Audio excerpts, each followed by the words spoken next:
Bom dia, bom dia a todos. Uh, desejo, em primeiro lugar, um bom ano. Estamos já em 2022. Espero que seja um ano de sucessos.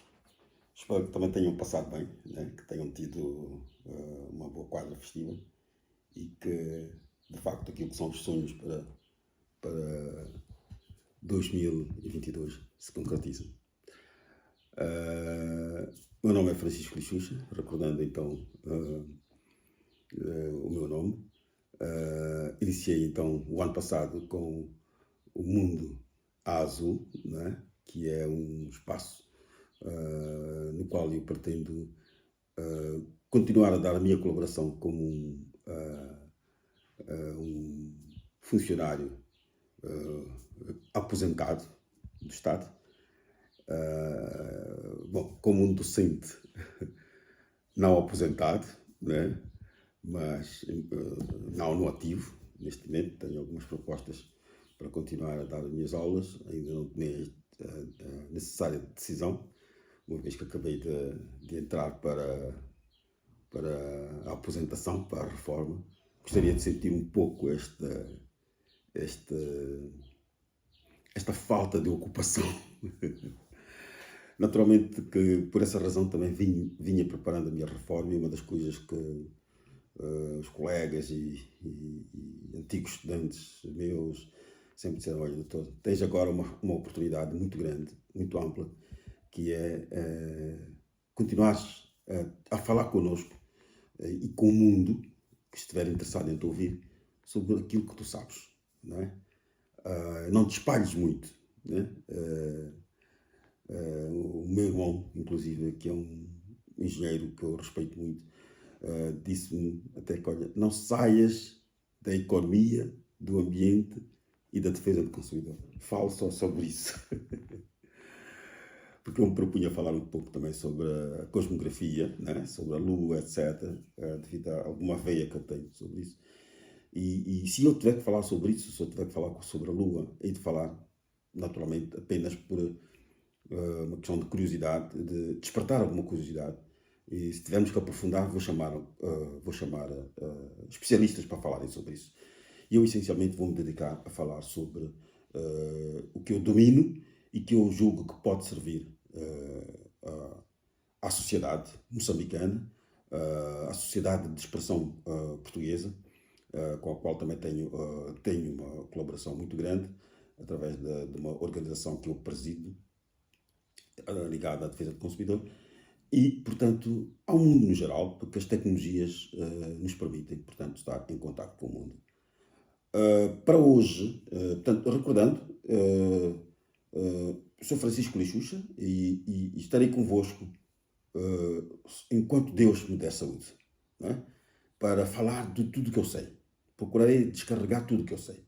Mas para isso, preciso também da vossa colaboração neste tipo de matérias do YouTube, que é vocês subscreverem o meu programa, né?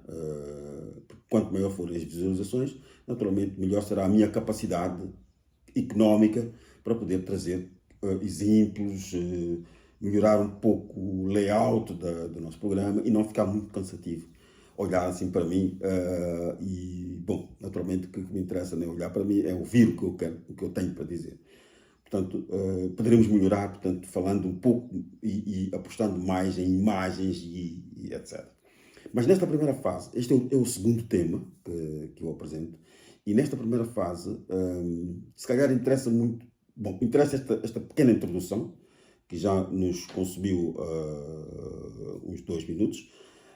Interessa fazer esta pequena introdução porque é necessário dar a conhecer o meu programa, neste caso. Não é? Vamos concretamente então ao tema de hoje. O tema de hoje, que é o segundo, vamos falar sobre consumo sustentável. Recordar que no primeiro tema nós falamos sobre o consumidor, não é? Como sabem, eu propus-me a falar neste espaço sobre economia, ambiente e defesa do consumidor. Okay? Procurei falar sempre de forma associada, quer dizer, não vou desassociar, não vou falar de economia, não vou cansar as pessoas falando de economia, porque quer dizer, não tenho nenhum interesse, né? Não teria nenhum interesse. Mas vou falar de economia, vou falar do ambiente e vou falar da defesa do consumidor e tudo junto. Então, para hoje, eu proponho falar durante 15 minutos, sensivelmente, sobre consumo sustentável. Okay? O que é consumo sustentável? Vou falar sobre isso e vou falar também sobre os direitos do consumidor. Naturalmente que no primeiro tema abordei um pouco sobre o consumidor e sobre alguns elementos ligados aos direitos do consumidor. Aqui vou aprofundar um pouco mais. O próximo tema, que será desenvolvimento sustentável e mudanças climáticas, né? Também irei tocar alguns aspectos sobre o consumidor. Mas neste capítulo, especificamente, neste tema de hoje, vou especificamente abordar o conceito de consumo sustentável, suas particularidades e vou falar sobre os 10 principais direitos do consumidor. Começamos. Consumo sustentável. O que é? Consumo sustentável é o processo através do qual os seres humanos satisfazem as suas necessidades biológicas, emocionais, necessidades económicas no geral, sem prejuízo do consumo de outros consumidores ou de outros cidadãos. Eu repito, consumo sustentável é o consumo que se faz, que um cidadão faz, não é? Portanto, através do qual o cidadão satisfaz as suas necessidades, portanto, consome bens e serviços sem prejudicar terceiras pessoas, sem prejudicar outros consumidores. Vamos dar alguns exemplos e poderemos depois, como eu dizia, desenvolver mais, se for necessário aprofundar, se acharem que devo aprofundar mais sobre o consumo sustentável, vamos dedicar algum espaço para isso, não é? Podemos começar no campo, não é? Se eu estou no campo, se eu vivo do campo, se a minha vida é no campo, eu normalmente preciso de energia para fazer as minhas refeições. Então preciso de ir cortar árvores para obter lenha para preparar as refeições para a minha família. Ora bem, a árvore é um bem natural. Bom, ela pode estar numa propriedade, se tiver numa propriedade, naturalmente, que será propriedade privada, mas ela pode estar, estamos a falar de árvores que estão disponíveis, portanto, que são naturais, que estão disponíveis para o público. Eu não posso derrubar uma árvore para tirar 2 pedaços de lenha ou para tirar lenha para as minhas refeições, esquecendo-me que há outras pessoas que precisam também da mesma lenha. Como é que eu posso proceder para ter um consumo sustentável a partir do corte da árvore? Eu posso cortar alguns ramos da árvore para obter a lenha, se estou no campo. 2. Mesmo no processo de utilização da lenha, eu tenho que usá-la de forma racional.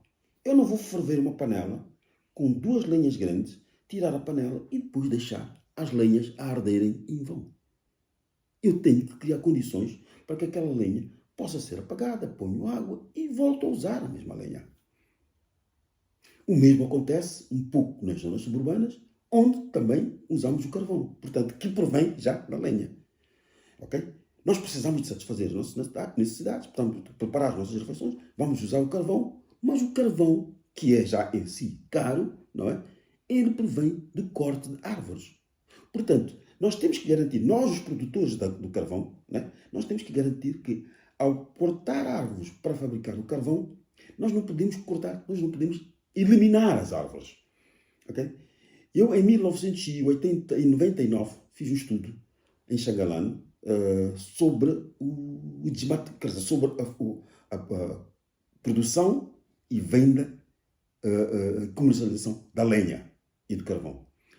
Quando eu fiz este estudo, os cortadores de lenha e produtores de carvão perguntaram porque eu ia lá sempre, por ter dados, qual era o problema, porque eu fazia aquele estudo. E eu expliquei que, olha, eu estou a fazer este estudo porque a lenha, as árvores, estão a acabar no nosso país. Me perdoa esta gargalhada, mas foi a gargalhada que os cortadores de lenha fizeram. E disseram, senhor, nós nascemos aqui, crescemos aqui, os nossos avós nasceram, morreram aqui e as árvores sempre existiram. As árvores aqui em Xangalane não vão acabar nunca. Passado alguns anos, cerca de 20 anos, fui lá como diretor da área do ambiente, diretor nacional da área de promoção ambiental. Fui a Xangalã e para uma reunião, não é, de sensibilização sobre o ambiente, e dois dos antigos cortadores que lá estavam, nós fizemos aquela reunião porque o ambiente, o Ministério do Ambiente, onde eu trabalhava na altura, antes da minha reforma, portanto, tinha interesse em fazer esse trabalho. Fui lá e eles disseram, mas o senhor veio cá uma vez, da parte da universidade, o senhor veio cá e disse que a lenha havia de acabar. E nós dissemos que a lenha não havia de acabar, que as árvores não haviam de acabar. Olha, senhor, nós já não temos árvores. Os senhores foram honestos e disseram, olha, não temos árvores, não temos emprego. O que ocorreu foi que ao longo da cintura da cidade de Maputo, as árvores desapareceram. O carvão que é consumido, a lenha que é consumida e o carvão que é consumido na cidade de Maputo, agora já não vem nem de Boane, nem da Matolagar, nem da Muamba sequer. O carvão vem de Chiqualaquala. O carvão vem de Manjacase. Algum até carvão vem da região norte. Agora há muita legislação, o Ministério da Agricultura tem estado a adotar medidas para evitar que o carvão passe de regiões para regiões, portanto cada um consome o carvão na sua região. Portanto, Maputo, enquanto antes percorria 20 km, 25, 30 km para obter carvão, portanto os vendedores de carvão na cidade de Maputo percorriam 20, 30 km para obter o carvão, hoje percorrem 200, 300 km para obter carvão. Metem no comboio dos FM, Chiqualaquala, etc. Antes era uma carrinha que ia a Matolagar, que ia a Boane. Estas zonas já não têm lenha. Estamos perante uma situação, um exemplo prático, simples, do que é consumo sustentável. Se nós, para prepararmos as nossas refeições, para prepararmos o nosso jantar, usarmos o carvão, usarmos a lenha de forma não sustentável, brevemente teremos o país sem árvore. E logo teremos um mundo sem árvores. Por isso é que nós temos que promover o consumo sustentável, que é consumir sem pôr em causa os interesses dos outros consumidores em termos de bens de consumo. Ok? Vamos depois desenvolver, neste capítulo, neste tema, se calhar não vamos desenvolver muito, vamos desenvolver o aspecto que diz respeito às consequências do desmatamento para a atmosfera e para o mundo. Porque o prejuízo de não termos árvores não é um prejuízo só para os habitantes da Matola, ou de Boane, ou de Xangalã, ou da Muamba. A falta de árvores é um prejuízo global, provoca desequilíbrio global. Vamos falar sobre isso quando falamos sobre mudanças climáticas, desenvolvimento sustentável nos próximos temas. Um outro exemplo de consumo sustentável. Bom, vamos usar agora também, a pandemia, não é? Da Covid-19. Bom, esta é um arranjo meu, do qual até me dou orgulho de ser digamos, o criador deste consumo sustentável. Naturalmente que me surgiu esta visão enquanto eu preparava esta apresentação, em que nós poderemos promover consumo sustentável hoje no contexto da Covid-19 se usarmos a máscara quando formos apanhar o transporte público. Porque se estamos infectados, não é? Vamos consumir um serviço, que é o transporte público. Se vamos entrar para o transporte público e estamos infectados e não trazemos a máscara, nós vamos consumir, tanto quando nós apanhamos o transporte, estamos a consumir um serviço. Não é? Vamos consumir esse serviço, mas vamos infectar outros cidadãos. Okay? Portanto, o nosso consumo do transporte público vai resultar em prejuízo para outros cidadãos por nossa falta de cuidado. Então, estamos perante uma nova forma de conceptualizar a questão do consumo sustentável. Quando vamos ao supermercado fazer compras, não é? Se estamos infectados ou não, temos que ter máscaras. Temos cuidado ao pegar os produtos. Ou pegamos com luva, ou evitamos tocar nos produtos quer sejam copos, quer sejam frutos, etc. Nós temos que evitar tocar os frutos. Porquê? Porque nós podemos estar contaminados e podemos contaminar outros consumidores. Portanto, mesmo no âmbito da Covid-19, nós estamos perante uma situação de um desafio relativamente ao que será ou que seria o consumo sustentável. Okay?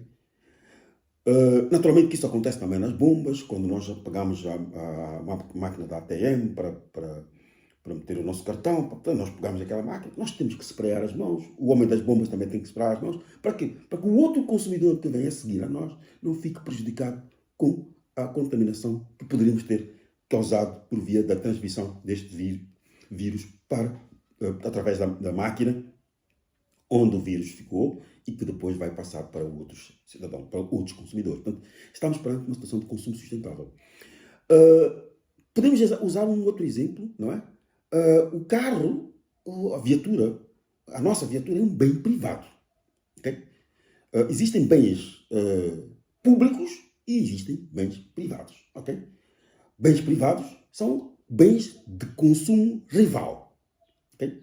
Nós chamamos assim a economia bens de consumo rival. Em economia nós usamos conceitos muito simples. Né? Enquanto que bens públicos são bens de consumo não rival. Quer dizer, um bem de consumo privado, a minha viatura, eu posso sair da Matola para Maputo na minha viatura e não levar ninguém, porque a viatura é minha, é um bem privado. Okay? Posso usá-la eu pessoalmente. Mas, portanto, é um bem de consumo rival. Portanto, há uma rivalidade. Quer dizer, eu uso e mais ninguém deve usar. Estou sendo rival no meu consumo. Okay? Mas é um bem de consumo que é de consumo não rival. É a estrada. Se eu estou na estrada, não é? Eu estou perante um bem público. Estou a consumir um serviço municipal, não é? Ou um serviço da ANE, não é? Se estiver na Estrada Nacional. Então, estou perante um bem que é público. Logo, estou perante um bem de consumo não rival. Quer dizer, eu se estou a andar na estrada com a minha viatura, que é um bem privado, eu não posso impedir os outros cidadãos de andarem nas suas viaturas. Mas, estando eu na minha viatura privada, eu não posso comer banana e atirar a casca de banana para a estrada. Eu não posso tomar uma bebida, uma garrafa de vidro, e atirar a garrafa para a estrada. Não posso ir a um... Bom, estou a dar estes exemplos, podia dar muito mais. Não posso ir a um takeaway, comprar hambúrgueres e etc., guardanapos, comer com a minha família dentro do carro e depois abrir a porta, abrir a janela e atirar a sujidade para fora. Estou a poluir o ambiente, estou a sujar a cidade, estou a pôr em risco a saúde das pessoas, que as garrafas vão ser partidas pelos carros, vão aleijar outras pessoas que também usam a via pública, vão furar pneus de outras pessoas. Portanto, estou a criar uma cadeia de problemas com o meu consumo, o que não é justo. Não é? Portanto, o meu consumo, não é, da via pública, não é, no meu carro, que é privado, não pode pôr em causa, não pode prejudicar os outros consumidores. Ok? Portanto, há aqui uma relação de interdependência, não é, entre o cidadão e o bem público. Portanto, de interdependência entre os cidadãos. Ok? Portanto, o nosso consumo não pode ser feito em prejuízo dos outros. Ok? Portanto, como eu dizia, há vários exemplos que podem ser dados para explicar o que é um consumo sustentável. Okay? E este consumo este conceito depois pode ser estendido também para situações domésticas, pode ser estendido para a escola. Quer dizer, nós não podemos, a escola é um bem público, né? Nós não podemos arriscar, não podemos riscar as cadeiras das salas de aulas, nós não podemos não podemos sujar as casas de banho. Quer dizer, eu não posso usar a casa de banho esquecendo que o outro, né? Se eu fiz necessidades, não é? Usei a casa de banho, eu tenho que garantir que a casa de banho, que a próxima pessoa que vier encontre também a casa de banho limpa. Portanto, estamos aí para um consumo sustentável. Okay? Portanto, isto é um pouco do que nós poderíamos dizer sobre consumo sustentável. Poderei naturalmente dar mais exemplos, fazer referência algumas vezes a alguns elementos sobre consumo sustentável em função, portanto, do desenvolvimento deste ou de outros temas. Concluída esta primeira parte deste tema de hoje, passaria, portanto, para o segundo ponto, que são os direitos dos consumidores. O que são os direitos dos consumidores? Bom, os direitos dos consumidores são um conjunto de normas jurídicas que estabelecem, que regulam as relações entre o lado da oferta e o lado da procura. Ou seja, entre os fornecedores de bens e serviços e os consumidores de bens e serviços. Nesta relação económica ou comercial, atenção, só há consumidor nos termos, portanto, da lei, quando há um fornecimento de bens de consumo, né? Diretamente consumíveis ou não, portanto, bens e serviços, com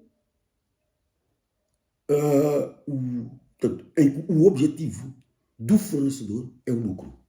Portanto, estamos perante uma atividade económica. Não estaremos perante uma situação, isto já tinha explicado no primeiro tema, né?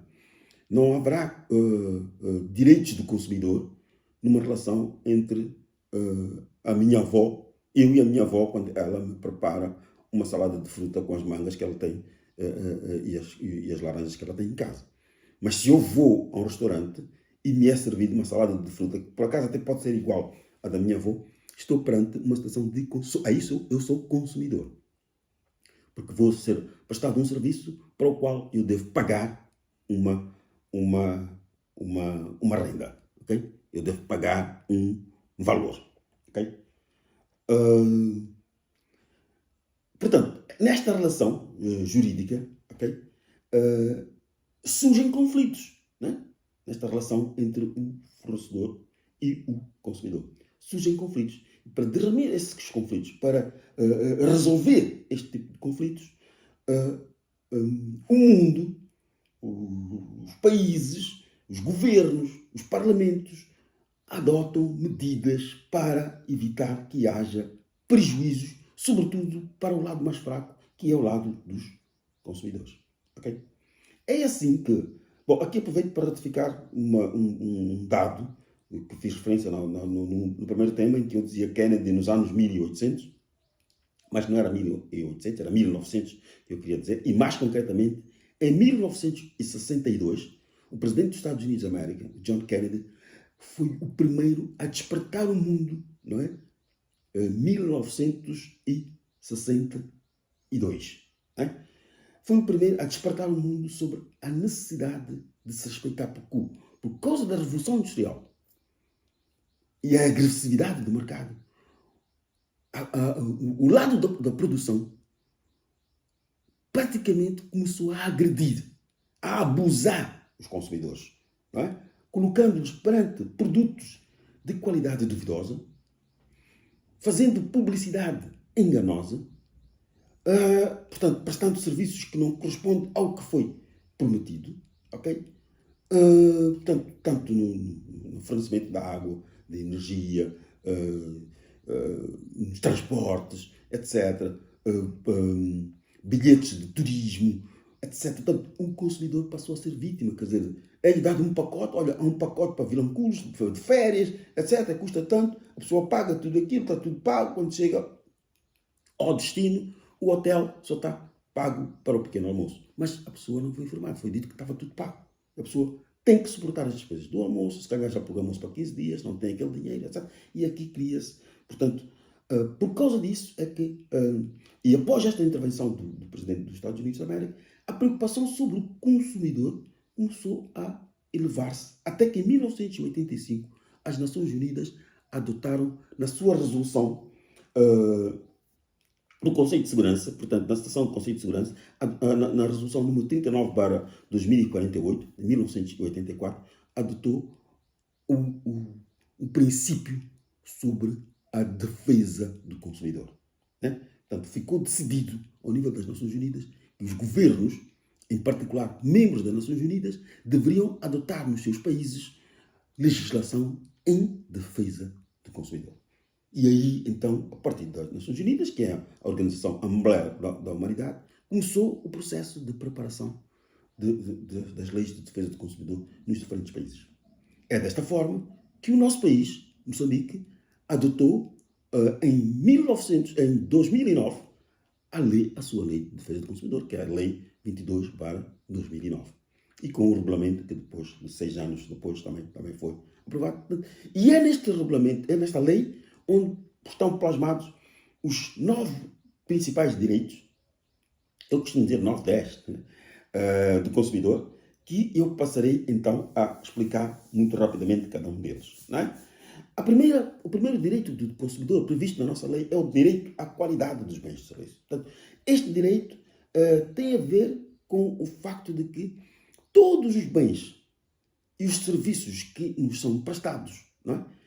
Para os quais nós, como dissemos, para efeitos deste tema, estamos a falar de serviços, bens e serviços para os quais nós pagamos um determinado valor, não é? Nós temos direitos a que esses bens e esses serviços nos sejam prestados, nos sejam fornecidos com qualidade. Eu não posso comprar um computador hoje na loja, que eu chego a casa e o computador, a bateria, não conserva carga. Eu pago e tenho direito a ser fornecido um computador que corresponde às especificações que me foram apresentadas pelo vendedor.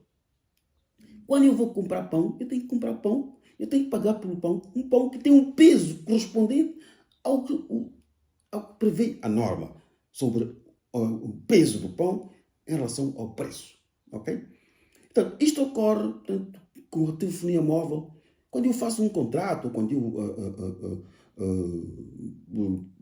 adiro à telefonia da Vodacom, da Movitel, e bom, neste caso temos 3, da MCL, eu tenho que comprar recargas. A minha recarga não posso pôr uma recarga de 100 e antes de falar, a recarga já acabou. Eu tenho direito à qualidade. Eu tenho que ter uma recarga e garantia de que aquela recarga é para eu usá-la no tempo correspondente aos 100 meticais, portanto, quer seja megabytes, quer seja em termos de tempo de conversação. Não posso comprar uma recarga que antes de fazer a chamada e basta mandar uma SMS, a recarga se foi. Portanto, tenho direito à qualidade.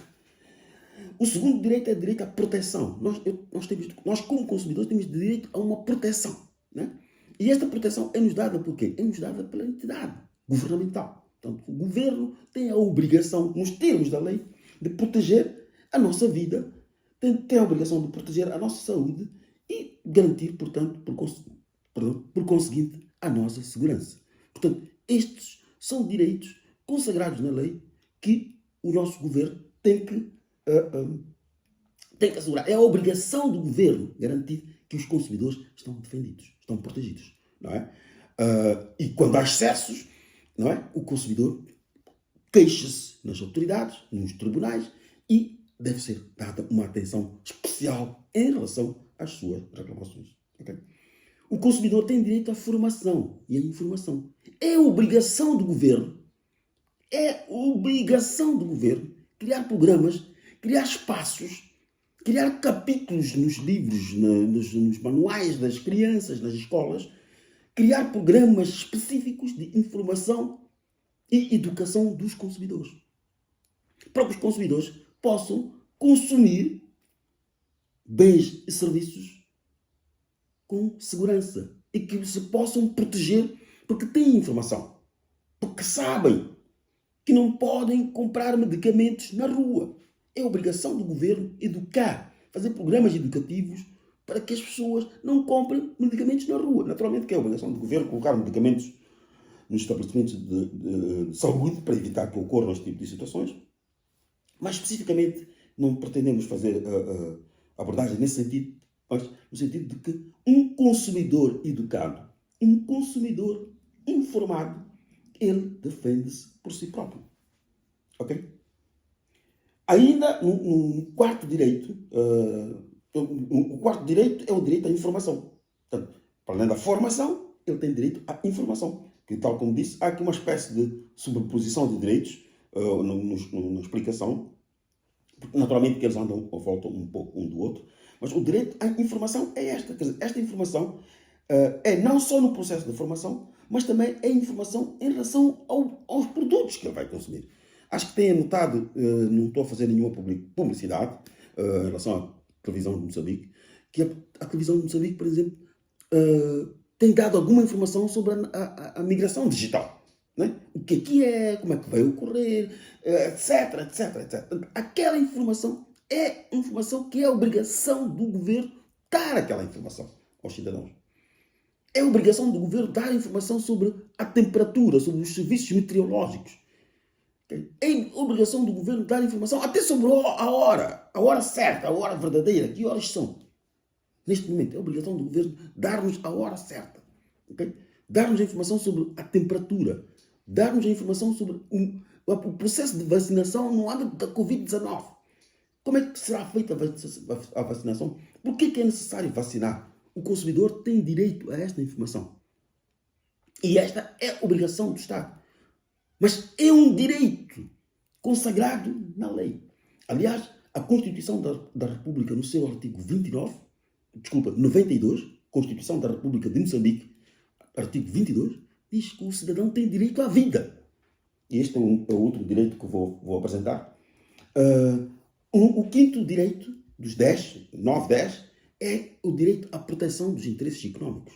Quer dizer, na proteção dos interesses económicos entra um conceito, eu prometi não andar a usar aqui conceitos complexos, mas pronto, também podemos ir lançando alguns que não são complexos, mas que podem haver alguma dificuldade de entender, que é o conceito de eficiência e eficácia. Não é? Portanto, quando nós falamos de proteção dos interesses económicos, é necessário que o governo garanta a eficiência e a eficácia dos bens, dos serviços que nós somos oferecidos pelo mercado. Okay? Portanto, o que é que eu quero dizer com isto? Eu quero dizer com isto que se estamos perante uma prótese, não é? Se nós vamos ao hospital, não é? Temos uma deficiência e vamos ter uma prótese. Primeiro, tem que haver o que seria a eficiência e a eficácia, neste caso. Já agora, explicando um pouco este conceito, vou tentar dar 2 exemplos. Vamos lá ver se consigo dar 2 exemplos. O primeiro, rapidamente. A eficiência seria a maneira como os médicos vão preparar-me, não é? Vão suturar-me, vão preparar a perna, o braço, a parte do organismo que vai receber uma prótese. Portanto, o tempo e a maneira como vão fazer, estamos perante uma situação de a eficiência. Mas a eficácia do trabalho deles, do serviço prestado ao consumidor, está em que aquela peça, aquela componente que passou a ser parte do meu corpo, de facto, se é para durar 5 anos ou 10, então tem que durar, tem que ser suficientemente eficaz para durar 10 anos. Portanto, o que eu vou pagar, não é, tem que estar garantido que aquilo que me vão prestar, o serviço que me vão prestar, quer seja para os que usam óculos, quer seja nos oculistas, não é? Quer seja nos dentistas, não é? Nós não podemos ir colocar dentes, próteses dentárias, prometerem-nos uma coisa e fazer outra, não é? Esta é a proteção dos interesses económicos. Descendo um pouco para o consumo de bens. Portanto, nós quando vamos, nós temos o que eu dizia há pouco tempo, o pão, o pão é de 200 gramas, então é 200 gramas, se é 20 gramas, é de 20 gramas, é o preço X. Ok? Se o bolo é um bolo de arroz, eu não vou pagar pelo bolo de arroz um bolo de coco. Quando o preço portanto, tem que haver garantia de que eu estou a pagar o bolo de arroz ao preço do bolo de arroz. Ok? Está a acontecer agora muito bom. Não quero falar do que está a acontecer nos estabelecimentos comerciais, não é esse o objetivo. Se tiver que falar sobre isso, poderia falar noutras ocasiões. O outro direito, o sétimo direito, é o direito à proteção jurídica. Portanto, que é um pouco também do que já havia dito. Quer dizer, o consumidor, nos termos da lei, tem direito a ser assistido. Ele entrou num estabelecimento comercial, comprou uma geleira, a geleira não funcionou, o televisor não funcionou, o fogão não funcionou, tem o direito de imediatamente, e tem prioridade nos tribunais. Portanto, o consumidor tem direito a ser imediatamente ouvido. Naturalmente tem que ter os recibos, os comprovativos, de onde comprou a geleira, pagou os impostos devidos e vai aos tribunais. Os tribunais devem, aliás, é obrigação do governo estabelecer nos tribunais, colocar locais onde especificamente é para a assistência dos consumidores. Porque, como sabem, não é fácil um indivíduo comprar um telefone, não é? E o telefone não funcionar e queixar ao tribunal. Mas a lei prevê que o governo tem de se organizar para criar pequenos tribunais de atendimento rápido aos consumidores. Não é? Para que eu possa comprar uma camisa, se a camisa não tem a qualidade que eu tinha, ou porque rasgou-se, eu tenho que exigir garantias, tem que haver trocas. Nós podemos desenvolver isso noutra ocasião, mas neste espaço o que eu queria apenas era trazer estes direitos. Também o consumidor tem direito à interatividade, quer dizer, os consumidores podem se organizar em associação, portanto, podem se organizar para se defender, para defender os seus interesses. Os consumidores bom, não vou dizer de bebidas alcoólicas, mesmo esses também podem se organizar. Os consumidores de turismo, os consumidores e os consumidores em geral podem se organizar em associações para defender os seus interesses, não é? De forma, portanto, conjunta, não é? Portanto, a lei protege. E também uma outra coisa, agora mesmo para terminarmos, quase no fim, o consumidor tem direito a ser protegido, a ser defendido contra a publicidade enganosa. E isto é o que nós vemos a maior parte das vezes. E as telefonias móveis são muito especializadas nisso. Quer dizer, dizem uma coisa que não corresponde à verdade. Não é? Portanto, mandam-nos uma mensagem que diz que há este produto, eu não vou aqui especificar, como disse, estou a falar no geral também. Mandam-nos uma informação, uma publicidade de um produto que não é exatamente o que estão a dizer. Mostram-nos na televisão a figura de um telefone que não é o que estão a mostrar. Os restaurantes, sobretudo os franchisings, a gente chega, mostra-nos um menu, nós vemos no menu um fígado, ou um chouriço, ou bacon, batatas fritas, que não correspondem, que não são exatamente o que nos vão servir. O que está na fotografia, o que nos trazem para a mesa, uma coisa não tem nada a ver com a outra. Ok? E para além de espetáculos, quer dizer, em que nos dizem que haverá isto, haverá aquilo, e quando nós chegamos ao espetáculo, não só o espetáculo não dura o tempo que nos foi dado a conhecer, como se calhar muitos artistas, um ou dois ou três artistas não estão lá. Portanto, aí estamos parados uma situação, e muitas vezes essa publicidade é premeditada. Portanto, estamos parados uma situação de publicidade enganosa. E mesmo para fechar este tema, o consumidor tem direito à vida. Estes são os 9 principais direitos do consumidor. O direito à vida. E este direito à vida é um direito que o Estado deve assegurar. É por isso que vocês, caros, com todo respeito, no termo de vocês, caros ouvintes e acompanhantes deste tema, notam, no caso específico de Moçambique, agora tem havido muitos acidentes de viação. E o Estado está na estrada, com regras, com princípios, a proibir a circulação de caminhões à noite, etc. Por quê? Porque é obrigação do Estado proteger a nossa vida. É um direito que nós temos. O Estado tem a obrigação de pôr polícias nos bairros. Tem a obrigação de pôr polícias nos mercados, nas ruas, em todo lugar. É a obrigação do Estado proteger nossa vida. Portanto, nós, como consumidores, temos direito à vida. A nossa vida é um direito consagrado. Okay? Portanto, ninguém nos pode tirar a vida. Okay? Ninguém, nem os nossos próprios pais. A partir da altura em que eu tenho um filho, eu não tenho absolutamente nenhum direito sobre a vida desta criança. E muitas vezes até no direito, para os que gostam de aprofundar um bocadinho de direito, há alguma legislação que até a criança, já na sua concepção, no útero da mãe, já tem direitos. Né? Pode ter herança. Né? De acordo com alguma legislação, uma criança que tem 2 meses já pode ter herança. Já lhe pode ser atribuída uma casa. Pode-se fazer um registro, etc. Portanto, em outras palavras, mesmo as crianças, já antes de nascerem, já têm direitos consagrados. É por isso que alguma legislação, alguns países proíbem o aborto. Não é? Por quê? Por causa do direito à vida. Portanto, o direito à vida é um direito consagrado na Constituição. É a volta, mesmo para terminar, é a volta do direito à vida que nós vamos a seguir no próximo tema que vamos gravar. Vamos falar sobre o desenvolvimento sustentável e mudanças climáticas. Porquê? Porque é exatamente porque, olha, e tudo que nós falamos, tanto em economia, como no ambiente, como na defesa do consumidor, neste caso específico, se nos espalharmos, a preocupação número 1, o agente número 1 é o homem. e que, para o nosso caso, em termos técnicos, é o consumidor. Reparem que o consumidor é o homem, não é? E ele não é consumidor quando vai à loja para comprar, né? O vendedor também, quando chega a casa ou quando vai a uma outra loja, também passa a categoria de consumidor. Às vezes que o Estado também é fornecedor e consumidor. Aliás, o Estado, para o caso de Moçambique, é o maior agente econômico. Portanto, vamos passar para o tema, no próximo capítulo, vamos falar sobre desenvolvimento sustentável e mudanças climáticas, onde vamos aprofundar um pouco as implicações de algumas atividades do homem sobre a natureza, que é a natureza na qual nós vivemos, e onde, em função do tipo de comportamento que nós tivermos para com a natureza, a forma como lidarmos com a natureza, poderemos ou não pôr em causa, portanto, a capacidade da natureza de garantir os nossos alimentos.